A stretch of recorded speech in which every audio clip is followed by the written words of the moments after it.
eu formei numa época onde que às vezes eu cheguei a fazer cirurgia sozinho. Era eu, aí você fazia uma anestesia daquela forma e fazia cirurgia. Hoje em dia isso não existe mais. Hoje em dia, assim, mudou. Era porque era dessa forma naquela época. E é um espaço não tão grande assim, né? Hoje em dia a gente entra para fazer uma cirurgia, uma pessoa para fazer a cirurgia, um anestesista, o animal todo monitorado, com monitor multiparâmetro, com anestesia inalatória, coisas que a gente não tinha um tempo atrás, assim, é um tempo curto. O bom é que essas novas tecnologias estão acompanhando o crescimento. Exatamente. Está trazendo o crescimento e também assim, ajudando, né, na qualidade do diagnóstico, tratando coisas que antes a gente não conseguia tratar, porque você não conseguia nem diagnosticar. Né? Eu lembro que quando eu fazia estágio, a gente, para fazer exame de sangue, a gente tinha que mandar para o laboratório humano. E as hemácias, algumas células, elas são diferentes. Então, às vezes, a contagem, né, de um hemograma, por exemplo, ele ficava diferente do que era o real. Porque era o laboratório humano que fazia. Hoje a gente tem laboratório veterinário específico. A gente tem laboratório dentro da clínica veterinária. Então, assim, tudo isso agilizou também para a gente fazer um diagnóstico mais preciso. Fora, hoje em dia a gente faz tomografia em animais, né? Então, coisas que a gente não tinha esse lado da veterinária. Então, eu lembro, assim, do meu estágio, a gente pedia exame de sangue, era o que a gente tinha. E demorava um tempo. Exatamente. E era e levava 2 a 3 dias, né? para ficar pronto. O raio-x era assim, a gente tinha... Se conseguisse, aí tinha uma época, uma veterinária que ela tinha um aparelho, às vezes ela tinha que mandar revelar no hospital, porque não tinha como revelar, era aqueles revela manual. Hoje em dia a gente bate a imagem, ela sai no computador em 1 segundo. Então, na minha consulta, eu bato um raio-x, eu olho e já falo, tem fratura mesmo, por exemplo, né? Então, são coisas que modernizaram de uma maneira, assim, né? Para mim, que tem 16 anos de formado, que eu falo que parece que eu peguei toda essa evolução aí da veterinária e do mundo como um todo, né? Então, isso é muito interessante da gente ver como que mudou, de como que eu fazia meu estágio, de quando eu formei para como que tá hoje em dia. O acesso às coisas que a gente tem hoje, realmente, assim, não tem como ter um mensurar, comparativo. Né? Muito eu grande. fico imaginando assim, lá quando vocês iniciaram a carreira, quando a pessoa levava lá o animal, o cachorro, o gato, falando que está mais próximo, para cuidar ele tem que ficar lá, porque o exame demorava 2, 3 dias e a pessoa deve ficar em casa desolada porque não tinha. E ela não podia ficar lá. Né? E pra gente era frustrante porque às vezes assim, você não tinha o que fazer. Porque enquanto você não tem um diagnóstico para você tratar, como é que você trata aquilo que você não sabe?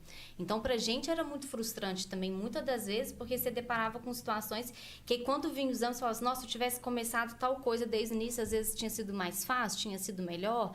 Fora, assim, né, exames de imagem, por exemplo, que hoje a gente tem, ultrassom, assim, com uma facilidade muito maior. Hoje a gente tem a tomografia aqui em Barbacena, né? Então, assim, isso pra mim é uma grande evolução pra gente, porque hoje em dia você faz um exame de tomografia e você tem respostas que antes nem com ultrassom e às vezes nem com raio-x você teria. E agora a gente já tem a tomo.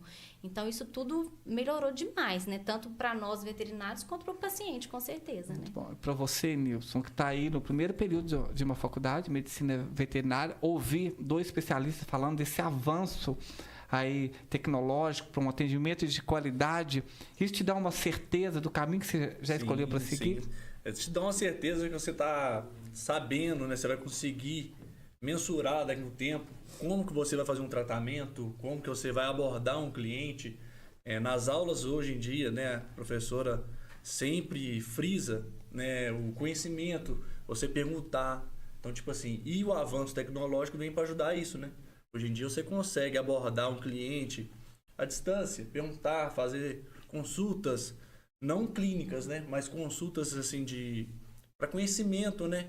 Ou quero saber o que está acontecendo com esse cachorro, com esse cavalo, com esse outro animal, sem estar perto, para chegar com um diagnóstico um pouco formado na mente, para na hora que chegar lá no cliente ou no procedimento já com uma visão melhor.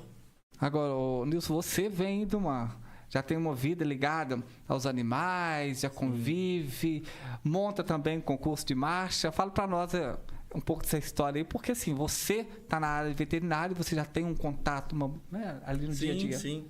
Eu tenho um contato igual a gente, eu não vivo hoje 100% do animal, né?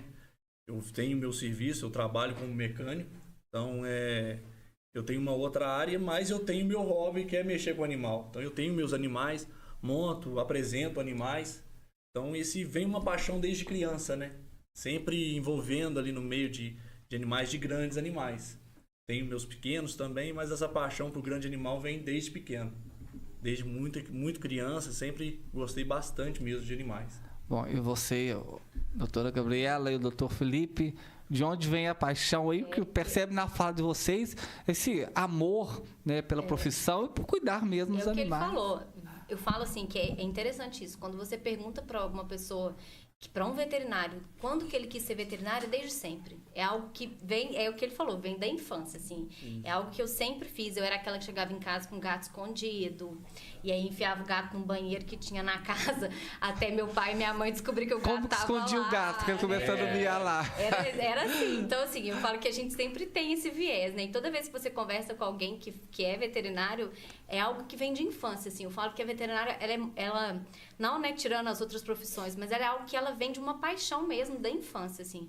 Então, desde a minha infância, eu sempre gostei muito de bicho, sempre fui de pegar bicho na rua, se via algum bicho machucado, eu queria ajudar.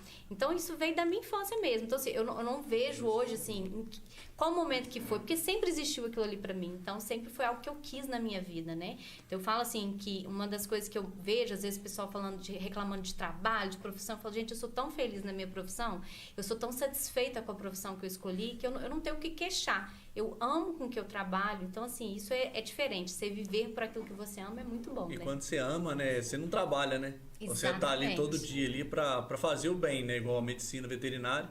Você tá ali pra fazer o bem, pra tentar ajudar aquele bicho que eles não falam, né? Exatamente. Ele tá ali pra ser cuidado. Eu falo que todo Exatamente. bicho São pode ser seres o mais muito bravo, puros, né? É. E assim, às vezes tem aqueles bravos, aqueles que chegam, morde, gato que arranha, né? Um cavalo que é difícil de manusear. Tem Os silvestres animais, que a gente também acaba atendendo e tudo, que são animais que não estão acostumados com o manuseio, humano, né? Então são animais que geram aquela dificuldade e tudo, mas mesmo assim é uma coisa que é prazerosa, né? Lidar com eles.